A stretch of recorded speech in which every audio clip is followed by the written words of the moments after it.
Hello and welcome to another episode of North 100, a Canadian Highlander podcast. I'm Serge. Joining me as always, I have Jer, Alex, and Liam. Reminder, North 100 is brought to you by you with your support of the Patreon over at patreon.com/LoadingReadyRun. Let's start with the best card you're not playing. Up today, we got Liam. Liam, what is your secret spicy tech? All right, so the best card you're not playing is Nya Charm, with a special shout out to Nya Charm, which is better, but my co-host was not into. We bullied you. It's not better. So what is Nya Charm, and then what is Nya Charm, and why is it better? So Nya Charm is green, white, blue for an instant that has 3 modes. You get to choose one. You can destroy an artifact, you can put a creature on the bottom of its owner's library, or you can counter target instant spell. Yeah, it's all like very reasonable. It does a thing. Now Nya Charm is red, green, white for a charm with 3 options. Deal 3 damage to target creature, turn target card from a graveyard to its owner's hand, or tap all creatures target player controls. Now let me tell you about Nya Charm. Nya Charm, pretty boring. You kill a thing, kill an artifact, maybe you counter a removal spell, whatever, it's fine. Nya Charm... This wins you games. This wins you games, exactly. No, it doesn't. So Nya Charm, you get to take their thing off the board, so it's a good control card. A bad thing. It only has 3 toughness. Yeah, that's fine. You get to kill an important thing. Okay. Or, if they don't have anything important, you get to regrow your best thing. If you have a thing, and you're not playing blue, so what's the point anyways? Target, you are also playing blue. It goes in the Charms deck, Jared. Please. Look, I used this charm to buy back Ancestral Recall after it got discard spelled. It was great. And it would have been good if I gotten anything else back. Lastly, the last mode, tap all creatures target player controls. It's the best mode of Cryptic. It's negative. One of the good modes of Cryptic, for sure. So I've heard this card is basically a second copy of Ancestral. Right, and the best mode of Cryptic. Right, Wow. it's Ancestral Cryptic Bolt. Charm. Heavens. Charm, yeah, it's very good. So both these cards are actually playable. Nya Charm is probably the one you want to play in more decks, but I do love Because Nya it's Charm. better. No, it's not better. Can I just strictly. sneak in here with Rith's Charm? What, destroy target non-basic land, make 3 Saprolings, or deal 3 damage to target creature or How fighter? do you know that off the top of your head? Well, It's insane. it's insane. Also, I have a copy It's that's not not... Oh, deal- sorry, it's prevent all prevent- damage. I was yeah. thinking of Derrygaz's Charm. My mistake. I was like, I don't think it's bold. Yeah. I've never even heard of Rith or their charm. This charm's actually very good. Yeah. So this is Nya Charm 2. Yeah, so this one No, is... this is Nya Charm 1. This is the first This is Nya the Charm. good. This is the good Nya Charm. No, this Okay. one's worse, I think. I'll tell you a secret, It's instant speed Stone Rain. That's not that good. I'll tell you a It secret. is. This card is the best in the tokens deck. I believe that. 3 bodies, 3 mana, instant. Do you want instant when you get to speed Stone Rain? counter a Pyroclasm. Yeah, okay. Oh, baby. Yeah, I mean, I actually... So this card is, of course, in the Charms deck. I did get to kill someone by blowing up their land. That was good. Killed their Ancient Tomb with this card. But, yeah, Rith the that's Awakener. right. This is how Brian Kibler got his name. Was by Rith the Awakenering people, so he became the Dragon Master. Come on, know your magic lore here, people. Nope. The real lore. Wow. So thank you for sharing a collection of charms. Yeah, I got more if you want. I don't doubt it. Where do you sit on Funeral Charm? By the Pyre? You love this card. I've always wanted it to be good, but I've always been too cowardly to put it in a deck. Tell me about Funeral Charm, Funeral Alex. Charm is a black mana for an instant. Choose one. Target player pitches a card. Target creature gets +2/-1 till end of turn, or target creature gains Swamp Walk until end of Here's turn. the problem. If you were going to play this card, you could instead put blue in your deck and play Piracy Charm. It's better. Which yeah, is that's just exactly always better. what I was going to say. Wait, Piracy Charm? Piracy the Charm is the color-shifted color-shifted version of this card, and it's and it- just in a better color. And it's Island Walk instead of Swamp Walk. Yeah. Graham just mouthed, what the F, because... What a weird name for a charm. And Piracy it's like, Charm? what a weird thing to color shift. Yeah. Oh, yeah, totally. Then it's all this. It's the same card, except Yeah. they changed the order. They're like, no one's gonna think it's the same card if we And change. it's blue. And it's So you blue. can pitch it to Force of Will. Island Walk is better than Why does Swamp blue Walk. have hand attack? You can merchant scroll it. And yeah, it's an instant speed discard. They in blue. were kind of okay. So Because Wait, it's plane have- shifted search. they got into the glue. Surge. Plane shift. Have you ever heard of Venerian Glimmer? Oh, yeah, that's a hot one. No. All right, let's keep going with this. What X is in a blue instant. Look at target opponent's hand. Target player reveals his or her hand. Choose a non-land card with converted mana cost X or less from it. That player discards that card. You can tap it for 0 and hit a non-land. Non-land, Okay. non-land. It's not... If this could hit lands, it would be insane. Yeah, it's not Oh, yeah, it'd strictly be cracked busted. in half, but it's pretty good. It's really good. Yeah. Anyway. Let's get on with the episode. See the Wow. Balloon Minotaur hitting the floor there? Ha! X is 3, idiot. Dream of nothing and wake to a dream come true. Okay, today's That's dark. today's theme. This is Liam's last episode. Oh. And so before recording, I was like, hey, Liam, we could talk about whatever you want. What do you want to talk about? What was it, Liam? Shockingly, I like talking about combo decks. So Yeah. talking about combo decks. So Liam's swan song, if you will, which I'm disappointed he Really? didn't choose as the best song, the best card he's not playing, is let's talk about more about combo. Okay, so did you deliberately use that turn of phrase? You did, didn't you? I mean, Swan Song is good in the Pariah combo deck. No, that's not what he's talking about. Oh, Swan's a bringer cool, but there's literally the card Swan Song, which is a combo card. It is. Yeah, you It's Swan one of the best Song, protective counterspells. Well, also you Swan Song their thing, then you put Pariah on it, then you cast Blasphemous Act and 13 them. So you want to play more good combos in your Highlander decks. Yeah, don't play this combo deck. Well, oh boy, do we have an episode for you. So this is not our Let's Talk About Combo episode, which I should have looked up the number. I'm going to guess it was before or after the mid-range one. So episode 10 or 12, I'm going to guess. I was going to say 7. You think it was episode 7? You think we talked about combo that early? I was going to say 9. But All right. Well, let us know down in the comments who was right amongst us. The bets are in. And the angle that we want to take with this combo is not what is combo, but I'll get Jared to start us off with that in a bit. But if you really want to put X combo in a deck, you've always wanted to play Seismic Swans combo. And we get these questions on Twitter a lot. It's like, hey, I like this 2-card interaction's really neat. What home could I put it in? Well, this is the episode for you. So let's start off. Jer, what is combo? So combo decks come in, like they're on a scale basically. The hard combo decks are looking to basically do nothing except sculpt their hand and then win with a combination of certain cards once they're able to put them in their hand via tutors or card selection, blue card selection. And then there's like half combo decks that sort of like try to not die until they eventually assemble their combo. Okay. And then there's sort of half combo decks that like will sometimes win the game fairly, but they also have like the backdoor I like combo. to call if this hybrid. yeah, if they sort of just like stumble their way into it. If I may briefly interject, Yeah. when we talk about combo in this sort of context, we generally mean some combination of cards that will either win the game on the spot or put you in like an unlosable position of some sort. Like there's plenty of cards that synergize with one another and do something good, but when we refer to combo, we usually mean like a lights out kind of thing. Yeah, like the bar is like reanimating a Gertzelbrand. Like that's the worst combo we consider a combo. Every other combo is basically winning you the game. For a deep dive on combo, you can refer to episode 8. Oh, we're all wrong. All right, so Price is Right scoring, I win. Close without going over. Perfect. Well done, Liam. Good job. So it is numbered episode 8. It is technically the 9th episode. Technically the 10th episode. Because there was an episode 0 Yeah. that's 10 minutes long of and what there's is the mini Highlander. episode. Yeah. And then there was the just a bonus of finding a playgroup that was like 7 minutes long. So everybody was right. We're all yes. winners. Thank you, Alex. I didn't guess. Alex is the real winner here. That's the moral of this story. So what we're looking at is how do you build your combo deck? You really want to put this in it. So the first step is sort of like Jared and Alex were talking about. What kind of combo deck is this? And so as a case study, let's start with a combo deck that Liam really wanted to make happen. Dragonstorm. Yeah, So tell us about you have this card called Dragonstorm. What does it cost? Like 14 mana? 9. 9, 8 in a red. Okay.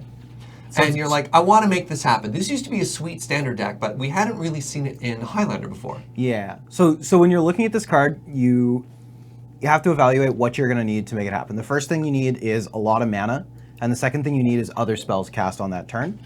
So naturally, you might think you're just going to play a Storm deck with mana, but in a singleton format, that just doesn't work. There's not enough rituals to really make it work effectively. Sure. The other thing that I noticed with this card is that it's very splashable. You actually didn't need to have a lot of red in your deck to cast it because it is only a single red mana. And lastly, it requires you to put a bunch of big derpy dragons in your deck. Okay. The biggest and derpiest. And so that's another reason not to play the ritual version of this deck, because if you have rituals in your deck, you can't actually cast the dragons. What does Dragonstorm actually do? Dragonstorm is a 9-mana sorcery that says search your library for a dragon permanent card and put it onto the battlefield. Then shuffle your library. It has Storm, which means you get to copy it for each other card or each other spell that was cast this turn.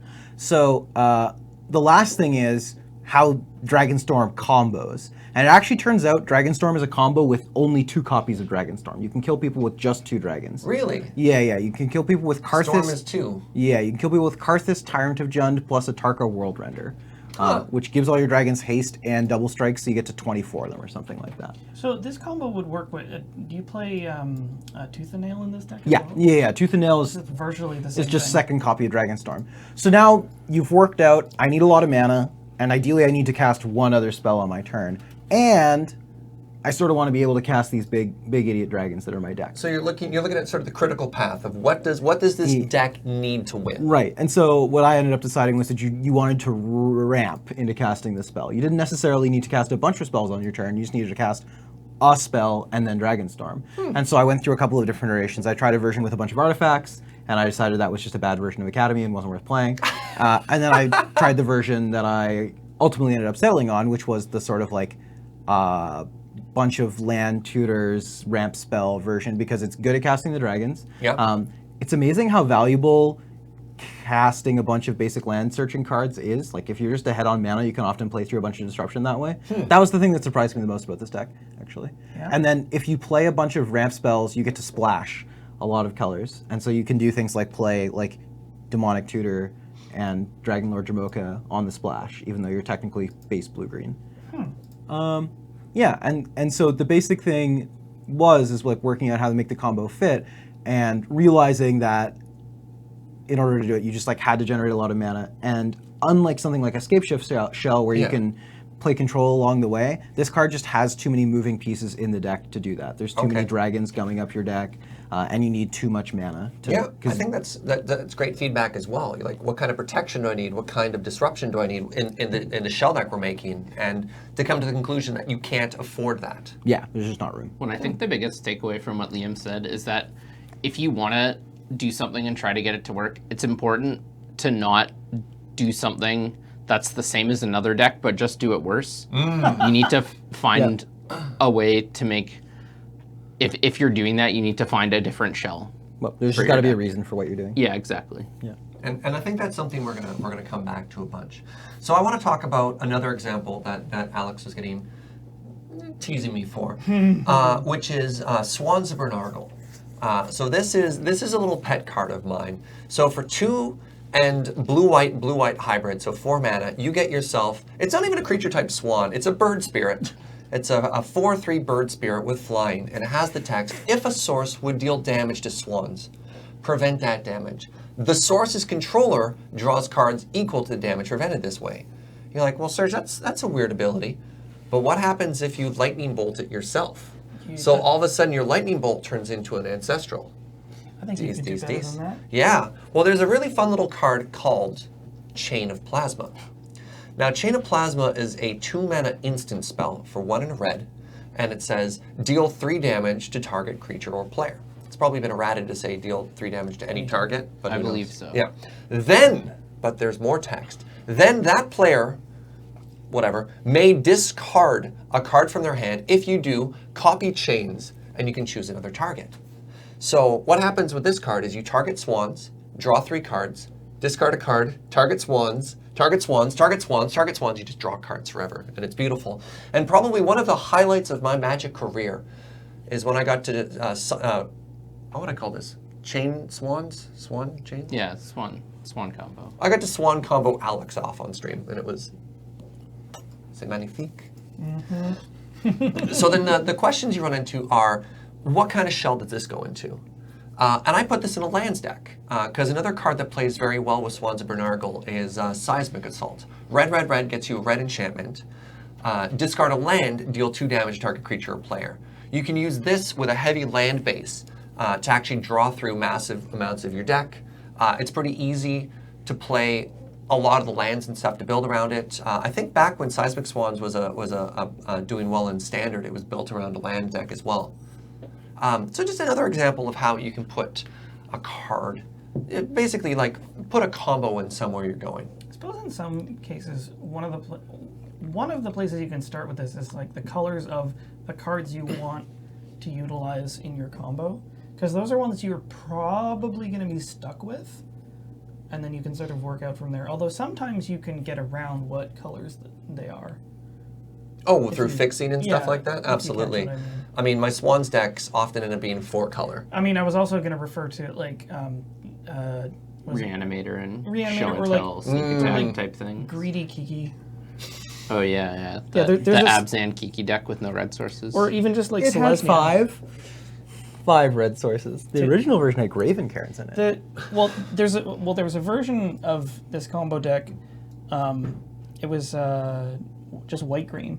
Yeah. And then it played- Shen built that. Yeah, and then it played White green Kiki Kiki. Jiki with no way to cast it. It probably had Vizier the Menagerie in it. It does, and it also has Sylvan Caryatid, Birds of Paradise, your opponent blood mooning you. That one seems He's done it! Thank you very much. okay, but Scoreboard. the plan Yes, is not to cast this Kiki. is to get Kiki Jiki out of Birthing Pod, or Karmic Guide. Yeah, Karmic Guide, from the graveyard. or Eldritch Evolution. Yeah. And just not pay its mana cost. Correct. So, Yeah, Such a cool way of doing that. Court of Calling. I love me some uncastable goblins. The best kind of goblin. So I'd like to bring the conversation towards when should you not force a combo deck? Because I don't think every deck wants to be a combo deck, even if you think you're going to make it better. And I brought it down to sort of 2 questions. Does the combo you want to play win? I think a better way to say that is, does it make your deck better? And does it even fit in your deck? Are you all of a sudden radically altering the whole purpose of your deck to try and get a combo in?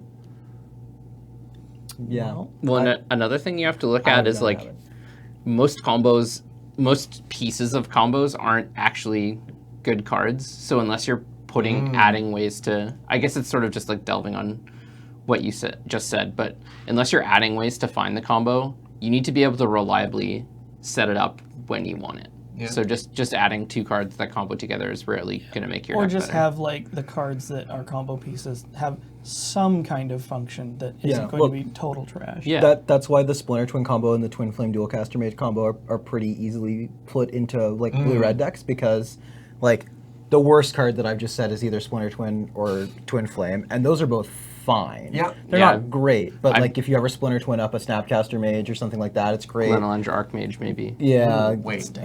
I've told this story already. I've definitely won a game with like Fair Twin Flame before. You just like make 2 copies of your True Name Nemesis and Oh, beep, beep. When I lost in the finals last Monday, and in round 4 I could have won the game by Twin Flaming a Snapcaster Mage to snap back a Lightning Bolt. I also had a Jace Prince Prodigy in play, so I got to do that instead, which was, I decided, safer, but I could have done it. One example that I have of when not to put in a combo is Enchantress. Every time I sleeve up Enchantress, people are like, well, you should put in the Squirrel Nest combo, which is Earthcraft is 1/2 of the combo. It's a 2-mana enchant land for 1 and a green.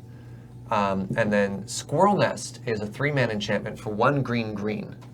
And basically, Squirrel Nest says, enchant a land. Oh, sorry. Squirrel Nest is the enchant land. Tap enchanted land, put a squirrel into play. Earthcraft says whenever an untapped creature, You can tap an untapped creature to untap a land. So basically, tap the Squirrel Nest, make a squirrel, untap the squirrel, untap the Squirrel Nest, and you get to go over and over and over. And the logic behind it is, it's like, look, you're already an Enchantress. These are 2 enchantments. It's such a natural fit that goes in. But in the actual Enchantress deck, these cards just don't do enough. You don't have any creatures except for maybe 4 in an Enchantress deck. So you never really have any value with Earthcraft unless you have Squirrel Nest in play. Like, that's a card that doesn't do much of anything. And even then, it's just not that great of a combo. I don't know. I love this combo in Enchantress. What? No, Yeah. my point! I was about to say. Yeah, just because one of the things you're looking to do on your first turns at Enchantress is put enchantments on lands to make more mana. Okay. and you always want to have an enchantment in play. You're playing creature tutors. At least I'm playing some cards like Courser of Crufix. And it's an enchantment.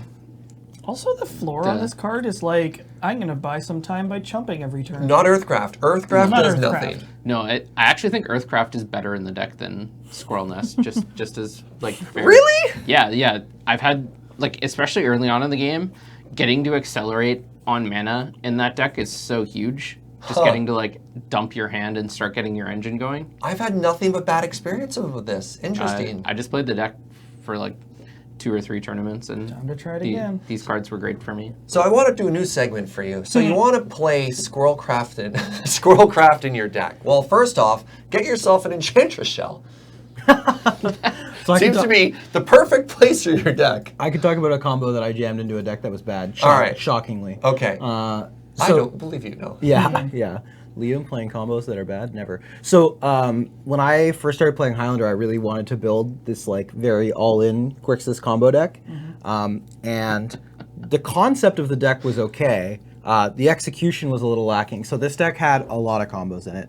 It had Doomsday combo. It had Splinter Twin combo. Oh, you made Oops All combo. I did make Oops All combo. I had Painter's Servant Grindstone. Hidetsugu's second right. Sure, yeah, with some burn spells. And all those are fine. Those combos are pretty reasonable. But the one combo I sort of like, I think fairly erroneously jammed into this deck was Mindcrank plus Dimir Guildmage. No, Duskhouse Guildmage. Or Dusk. Yeah, Duskmantle Guildmage, sorry. So Mindcrank is a 2-mana Classic. artifact that says when an opponent loses life, that player puts that many cards from the top of his or her library into your graveyard. And then Duskmantle Guildmage has is blue and a black for a human wizard that has an activated ability that says, for 1 blue-black, it says when a card is put into an opponent's graveyard from anywhere this turn, that player loses 1 life. So if you have Mindcrank in play, you activate this ability, and they either take damage or a card goes into their graveyard, they die. They take as many damage as there are cards in their library, and they deck. And the logic was, I'm playing all these transmutes for 2 and these tutors anyway. Should be super easy.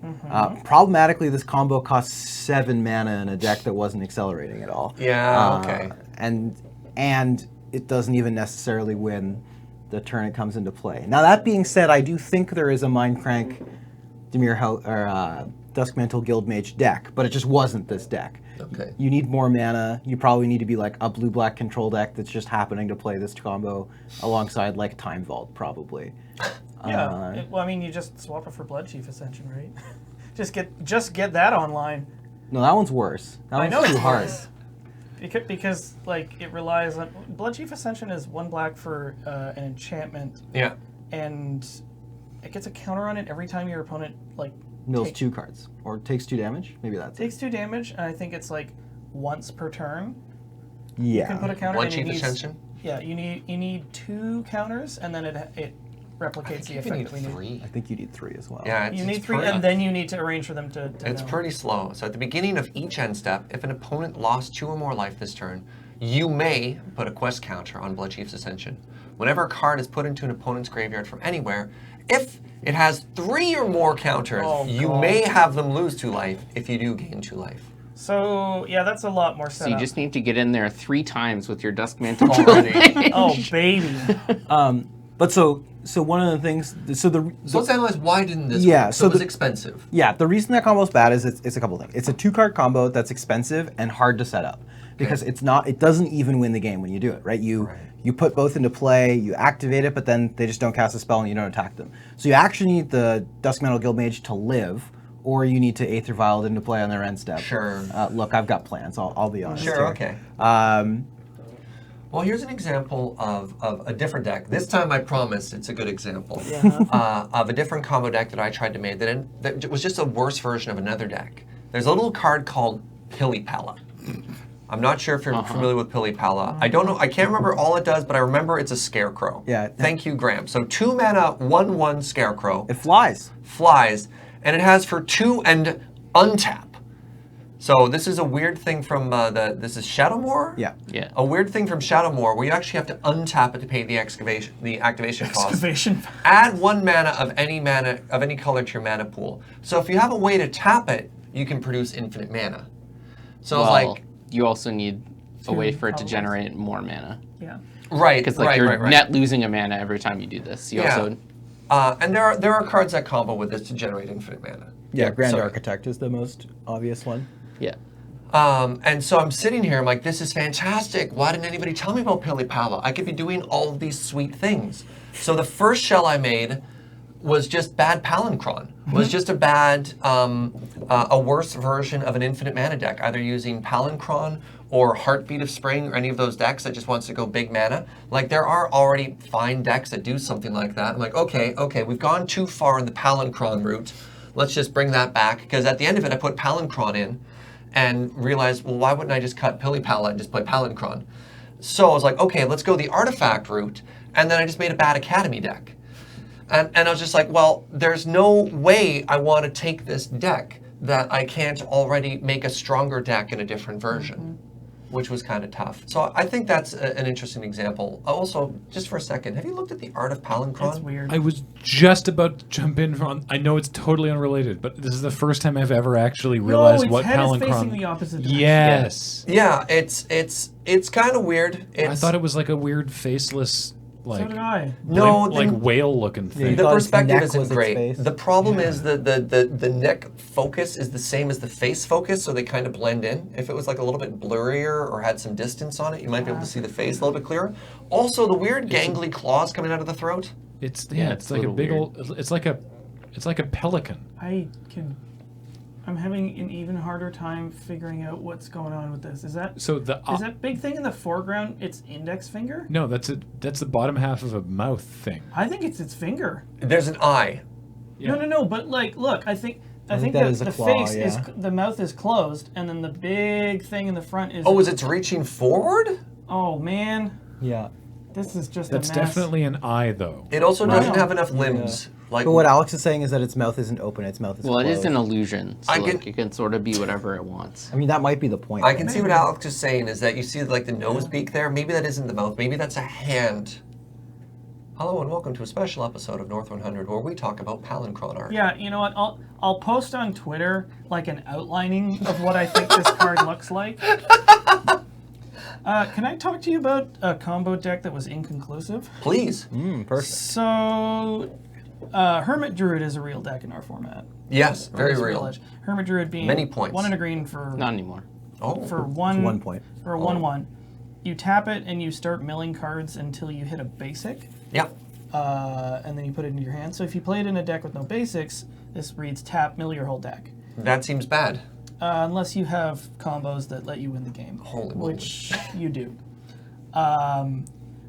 Typically, Hermit this Druid. deck is like, was it green, black, blue? Yeah. As a base, and you As a often base? have You some other colors. basically have to be thrown 5 in. color Yeah, because you some- can't some play any flashes. basics. Yeah, you can't play basics, so like the opportunity cost on being 5 color is pretty low. Yeah. So you want to be hitting some free creatures that come into play off of being milled. Like or from the Narcomoeba. grave. Yeah, Yeah. Narcomoeba or like Fate Stitcher. yeah, Fate Stitcher. And then you want to sack those guys to Dread Return, Angel of Glorious Rise, Or or something. Yeah, Well, yeah, It's yeah. usually Angel of Glorious Rise to get Azami, Lady of Scrolls, and Lab Maniac, yeah. and then you can tap them to draw a card and you win. The problem, I mean, and this deck works, but as we may have mentioned previously, it involves playing a lot of cards that on their own are really bad. Yes. Totally. Like really, really bad. Like Yes. Fate Stitcher, 4 mana for a 1/1. Fate Stitcher's not Narcomoeba's- even the bad one. Fate Stitcher's great. You get to tap other people's lands if you have to hard cast it. It's Narcomoeba that sucks. Yeah. That card feels like What's like an the 0/1 worst. flyer? It's a 1/1 flyer for 1 of the blue. I've definitely won some games with hard cast Azami and just like having 3 other wizards in play, and I'm just like all of a sudden this combo deck is just drawing 4 cards a turn, and the controls deck's just like, how did it all go so wrong? Yep. So I was trying to envision a way that you could build a deck that exploited Hermit Druid, Yeah. playing as few bad combo-ish cards as possible. So the first version I built used one of the OG combos from the old days, and it got Sutured Ghoul instead Okay. of Azami, instead of Angel of Glory's Rise. Which one is Sutured Ghoul? Sutured Ghoul, it comes into play and you can blow away as many creatures as you want from your graveyard, and its power 7 toughness mana. it's a 7 mana Trample zombie. Huh. It eats as much stuff in your graveyard as you want, and its power toughness becomes that total. Oh, holy moly. And then if you can arrange to give it haste, you just crash in and kill them. Yeah, okay, that's pretty sweet. So you just don't eat the anger in your graveyard. Yeah, you want to leave the anger. Hold on, are you saying you're trying to make like fair or mid-range Hermit Druid? Yeah, so the second version I built, I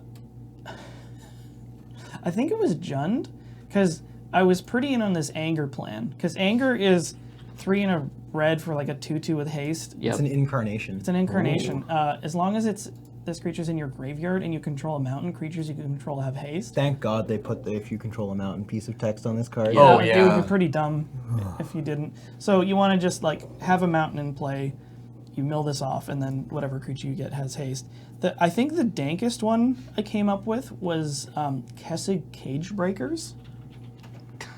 And I don't this remember guy, that one. Okay. Which one is this? It's like a 5-mana 3/4 from original Innistrad. Yeah. Whenever it attacks, you get a 2/2 wolf for each creature in your graveyard tapped and tapped attacked. and attacking. Yeah. What? Holy moly. Because I figured, going wide would be good. Yeah. So yeah, it makes a million wolves. Like, how do you feel about wolves? Oh man, I just Wolf nailed that. army. Wow, well Human done. rogue. It triggers prowl. Holy shit. I drafted so much of this set.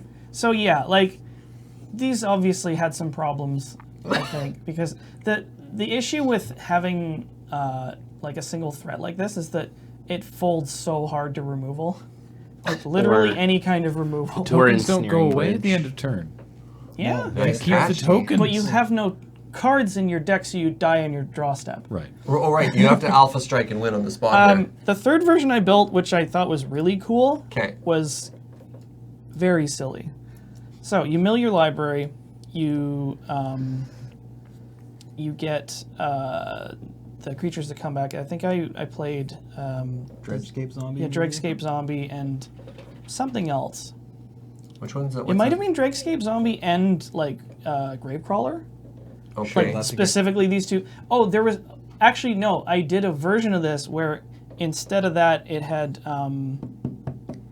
Lingering Souls. So Dregscape zombie, by the way, is a 2/1 zombie for 1 and a black that can unearth for a single black. Yeah. So it's really powerful in the Hermit Druid decks because for a single black you get a creature back, and then Gravecrawler, obviously, if you control another zombie, you can cast it from your graveyard. So Yeah, Alex this was could make 2 creatures. Yeah, for this 2 was black this mana. was a junk deck.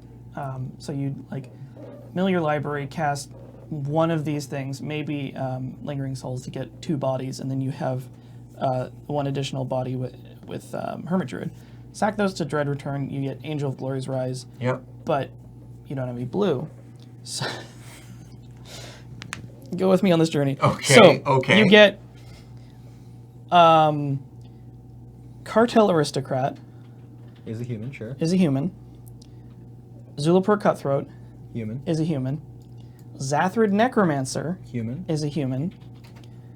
And then a whole bunch of other humans, including Liliana Heretical Healer.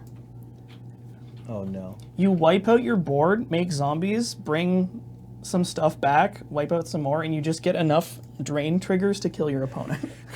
Just naturally 20ing them with your. You're just trying to like, I could create an infinite loop, but you're like, no, I'm going to kill you with aristocrats. Yeah. That is like the most It's Alex, really cool. the most Alex deck I've ever heard of. Do you know that what I one. want to do is I want to build this deck, add more of an aristocrats theme to it, and like play. Like Rally of the Ancestors and stuff. No. I was thinking more like Academy Rector for like the kill you enchantments. It's Amazing. probably not very good, but Like man. Omniscience. But no, I was thinking more like Cruel Reality. yeah, Cruel Reality. The 2 I play is like Cruel Reality and Overwhelming Splendor. That's- Yeah, good times. Okay, so let's take a look back on our theme today. You want to build a combo deck. We've given some basic examples into what you should evaluate if you want to do it, what type of deck you're doing. We talked a little bit about when not to do it, but really, I want to focus on Liam.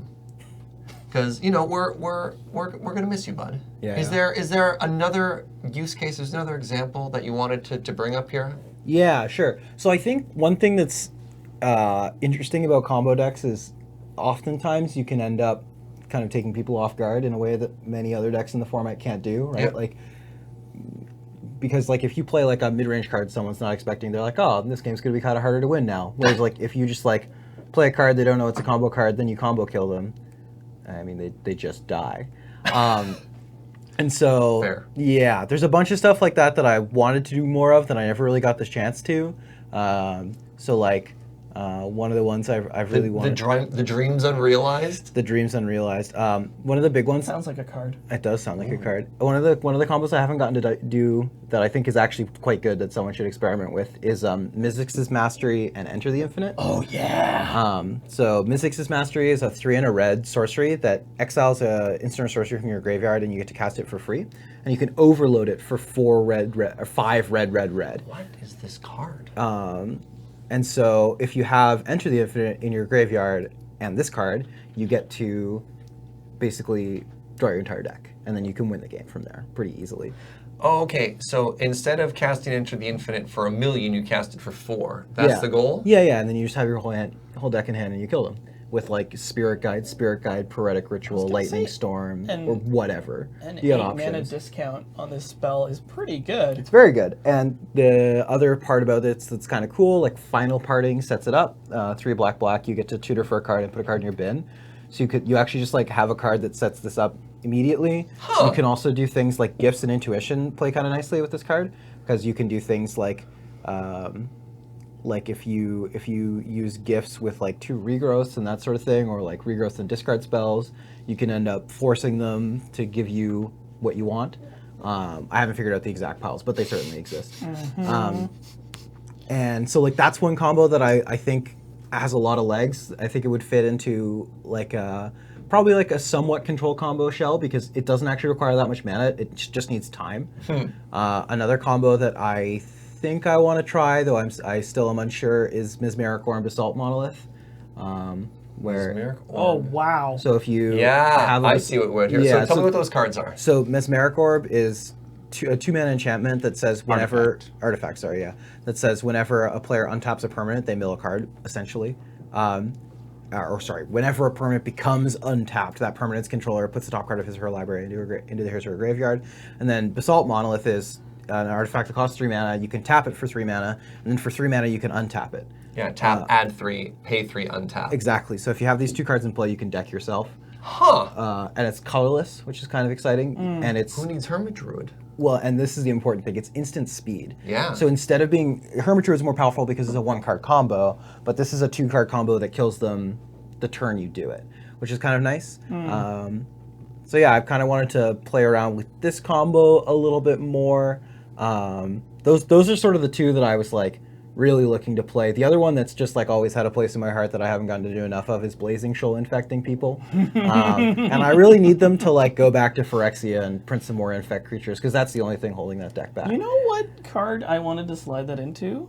Nya Double Strike. Just Blazing Shoal some people in that deck? Blazing Shoal them. Yeah, Not I'd be bad. like, oh, I can afford to take 10, but not if it's poison. Yeah. Blazing Shoal, for those at home, is I believe it's red X. Yeah. Target creature gets +X/+O until end of turn, and you can pitch a red card to it instead of paying its mana cost, and that makes it X. Yep. It's very powerful. Oh, I thought it gave Infect. Never mind. No, it doesn't. You're thinking of Tainted Strike. Yeah, sorry. I thought this Yeah. was the one that would give it Infect out of nowhere. No. This is another free pump spell. But this can give a creature +10/+0. Notably banned in Modern. Banned in Modern. After absolutely decimating the first Modern Pro Tour. Yeah, everyone was Yeah, just like, let's there just play Infect. There was a Infect. mono blue infect deck with this card that was Yeah, it just was disgusting. It was a busted Sand Black concoction. Yeah. And in You just have like 4 Progenitus that you pitch a Blazing Shoal or something? 4 Progenitus, 2 Reaper King, And Searing Wind. and Searing Wind's not modern legal. I thought it was. What is Searing? Searing Wind is 9 in a red for an instant that deals 10 damage. There's also a Legacy deck that plays Blazing Shoal right now. It is Or I guess modern it is legal. modern legal, but they weren't playing that one. They were playing the creatures. I think they only played 4 too. I think it's possible they only had 4 Progenitus. But there's a Legacy deck that plays this combo as well. That is Blazing Shoal Infect with like Cunning Wish to get Searing Wind out of the sideboard, and then in post sideboard games you board in Enter the Infinites and Show and Tells and Omnisciences, and you board into Omnitel, and you get to Show and Tell in an 20 Omniscience. people? Yeah, and then you put both your Searing Winds in your sideboard and you Cunning Wish for them, and then you 20 people. Holy moly! Yeah, I really want to play that deck. Yeah, so like those are the two combos that I think I really want to play some more of. I also have some cautionary tales. Here are some combos I have played before that don't work. Don't do it. It's not worth the time. Don't play Illusions of Grandeur Donate. That combo's not good enough. Really bad. Way too expensive. All right, which one's I know what Donate does. Illusions of Grandeur is a 3 mana, 3 and a blue. 3 and a blue enchantment, which says gain 20 life. When it leaves play, you lose 20 life, and it has a cumulative upkeep of 2, which means if you stop paying it, you die. So you want to gain 20 and then give it to them. And then you give the Donate to them. So it does actually curve. You go turn 4 Illusions, turn 5 pay upkeep, Donate, turn 6 they can't pay 4 and die, is the dream. How do you do that in a 100-card singleton? They have Harmless Offering as well. Not easily. Well, and was it that Goblin that you can switch? Yeah, Bizarre Trader. Yeah, he does Bizarre not trade enchantments, I don't believe. Oh, really? He's red, so I think he doesn't interact with enchantments, but I'm not certain. I believe you're correct. I want to hear it was more. just permanents. I want to hear more cautionary tales here. Yeah. Yeah, it's not. Artifact creature. Come on. So that one, no good. Don't play that combo. I would not play Jeskai Ascendancy combo. Tried that one. It was not good. In Highlander? Yeah, okay. just That's not enough density. What about value Jeskai Ascendancy? That one might be fine. I haven't. I want to try it in like a token stack. Yeah, I think that might be okay, but the like green creatures kill them plan, not good enough. Not gonna work. I would not play Chance Encounter. Frenetic Efreet. Frenetic Efreet. What? I don't know what either of those cards are. Chance Encounter is 2 red for an enchantment that says Chance Encounter? If you win a coin flip, add a luck token to Chance Encounter. At the beginning of your upkeep, if there are 10 or more luck counters on it, you win the game. Now, Frenetic Efreet is a 2/1 flyer. It's a creature Efreet, I believe. For 1 red blue. For 1 red blue, exactly.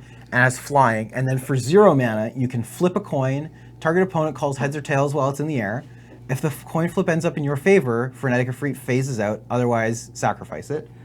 But you can just hold priority and do this an infinite number of times. So what you do is you get Chance Encounter in play, you put Frenetic Efreet in play, and then you hold priority and flip like 1,000 coins. And the theory is you're gonna win 10 of those coin flips. It's not actually deterministic. You actually have to do it. But you could be really, really unlucky. You could be, and then they could also just kill the Chance Encounter after you do it, and then you lose. So don't play that combo. It's not good. Have tried that one too. What other bad combos have I tried? Enduring Renewal? Oh, Enduring Renewal? Yeah, that one might be okay. You think so? Yeah, so Enduring Renewal is 5 white for an epic sorcery. Oh, no. Enduring Renewal. That's Sorry, I'm Enduring thinking Renewal. Enduring Ideal. I haven't played Enduring Renewal. You've played Enduring Renewal. I've seen it. You've killed me with this. Yeah. Is this another inconclusive You have to one? play so many bad cards. You're like, Sure hey, I like do. to hear your 0-cost artifact creatures. Okay, so Enduring Renewal is a white enchantment, 2 white, play with your hand revealed. If you would draw a card, reveal the top card of your library instead. If it's a creature card, put it into your graveyard. Otherwise, draw a card. Whenever a creature is put into your graveyard from play, return it to your hand. The way this works is you play free creatures. You play have free a sack creatures. outlet and an aristocrat. Yeah, and you you have- just loop them infinitely. And a Blood Artist effect. Yeah. That's what I meant. Yeah. Sorry to jump on So you. yeah, for example, like if you have Ornithopter, a way to set, and the dream is this Ornithopter and Goblin Bombardment. Yeah, Goblin Bombardment. So you just like keep playing Ornithopter, sacking it. It goes back to your hand. You kill them. Yeah. It's funny because it non-bows with itself because you want free creatures, but it'll never let you draw free creatures, right? Yeah, you don't want to be sticking this until you are ready to go off. It's really expensive to cast. You have to play horrendous cards. Like you're legitimately playing Kobolds of Kerr's Keep, I believe. Yep. And Shield Sphere. Card's just good in that deck. Phyrexian Walker. Yeah. Now I love Phyrexian Walker. I play that in Workshop Weenie. Yeah. Really? I think 0 mana, 0/3? I Hell think yeah. it's a mistake. That carries a Bone Splitter all day. I think It it's doesn't bad. have evasion. Doesn't need evasion. It has 0 power, Serge. Don't even worry about it. This card, all-star. I think if you're playing Tempered Steel, maybe. I am also playing Tempered Steel. All right. All right. Other combos I would not advocate playing are Possibility Storm plus Memnite to get Emrakul. That one's not good. I actually think you can play Possibility Storm as a prison card, though. I have played Possibility Storm in prison, and it's kind of fantastic. You can set it up a little bit. You don't want to get Emrakul, but you could do it with artifacts. A little bit safer. Yeah. To get like your Blightsteel out or something like that. Yeah, so I've lost to that. Other combo decks I wanted to play, but I still don't think I have enough cards, include Polymorph. Yeah, Polymorph is like 1 or 2 cards away. And by 1 or 2 cards, I mean exactly 1 or 2 Polymorphs is what it's missing. But it doesn't have them yet, so don't play it. Yeah, that's sort of it. I don't know. I probably have more thoughts about combo decks that I would and wouldn't play, but those are the ones I can think of right now. Okay. Well, let's look at a recap on combo. I don't know.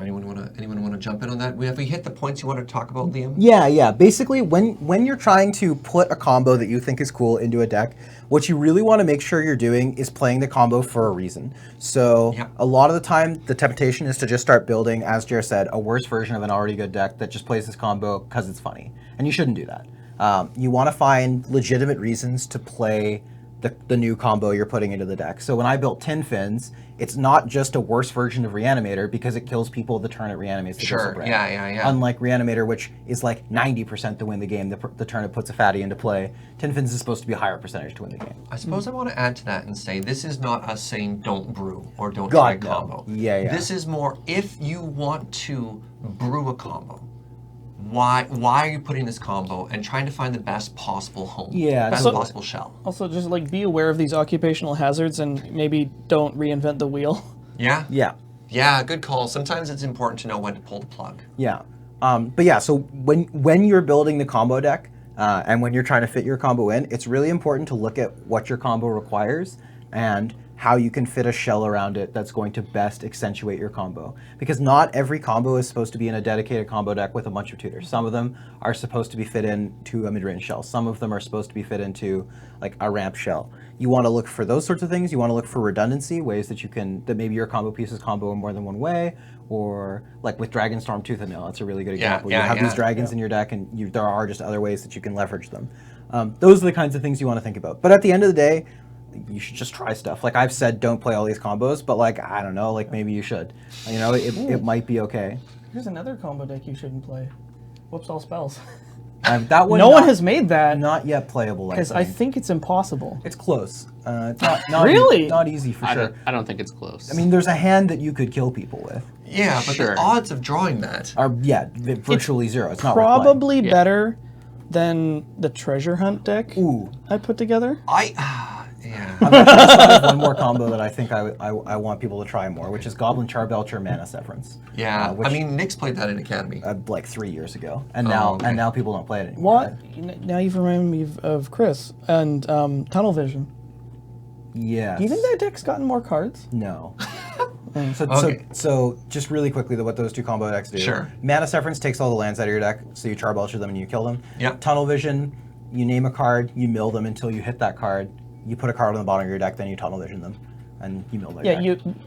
The optimal kind of play is like you either condemn one of their creatures or you click them, and put one of their cards. So you have a way of knowing what your opponent's bottom card is. Then you cast Tunnel Vision for 6. You name that card. Fate seal them or something. Yeah, you wipe out their library. Yeah, or Hinder is a good one. You spin into the reel them. Sure. So that's our episode for the day.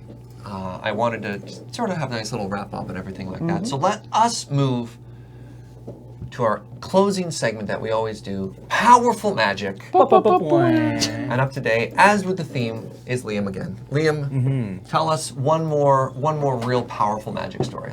So many of you will have watched the Friday Night Paper Fight stream wherein I savagely gave Paul a 5-color charm control deck. And I just wanted to communicate to people that it is in fact possible to win with that deck. And it was even possible to beat other decks that were at the showdown. So Jeremy and I played in round 1 of the tournament the Thursday before the Friday Night Paper Fights. With those decks? With those decks. In round 1. Mono black against Charms. Okay.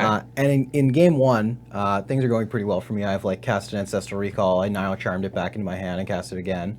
Confirmed. Card's great. And I've been the game's been a little swingy, but I'm definitely still ahead. Jarrett's got into a 2-for-1 me with a Toxic Deluge, but I've drawn 6 cards. Yeah, but it's been an exciting game. And Jer's at 9. He's just like circumstantially taken a bunch of damage from stuff. There's been a nimble obstructionist attacking him. He took some damage off of his own cards, I think, and there's like Ancient Tomb and stuff in that deck. yeah, I think there might have been an Ancient Tomb involved. There's ways to deal damage to yourself. Yeah. So on Jer's end step, I cast Restoration Angel, and he's tapped out. And then on my turn, I attacked him with the Restoration Angel, and Jer's like, all right, take 3 and go to 6. And I was like, no, I have more effects. So I cast Derrygause's Charm. I don't even know what that one does. This one deals 3 damage to target creature or player, gives a creature +3/+3, and has a third mode that I don't use very often. Return target creature card from your graveyard to your hand. Actually, yeah, this one also pretty reasonable. Okay. I gave my Restoration Angel +3/+3. Then I Simic Charmed my Restoration Angel to give it +3/+3 as well. And I exact 9. I 9 Jeremy with all the colors of the wind. We repeated Except on white. No, the Restoration Angel's white. All right. It's all the colors of the wind. It's perfect. The wind has colors? No, not really. But all the colors of the color pie at the very least. That's really funny. All right, that's pretty sweet. Yeah. It's huge. Yeah. Very large. Well, thank you very much, everybody. So now for some business. So Liam, thank you so much for all the time you've been on here. This is episode 59. If you include the other bits. What? 49. 49, Still. sorry. I mean, we've been doing this for the better part of a year, if we include some of the things we've missed. So thank you so much, and I know we're really going to miss you. So have a good time on the other side of the country doing law school, and I don't know, maybe we'll find a way to slack you in or something like that. And then some other news, just for you viewers at home. North 100 is going to be taking a bit of a short break after Liam leaves. We're going to try and figure out what life is like after Liam. We're going to plan it out, arguably worse, different, maybe better, probably not. Ow! Damn. Better for me. Yeah, so expect episodes in the future, but don't panic if a couple weeks go by and you don't hear from us. But we do want to remind you that this episode is brought to you by your support for us over at the Patreon at patreon.com/LoadingReadyRun. We will see you again. Thank you so much. Thank you, Liam, and see you soon. Bye. Bye, Liam.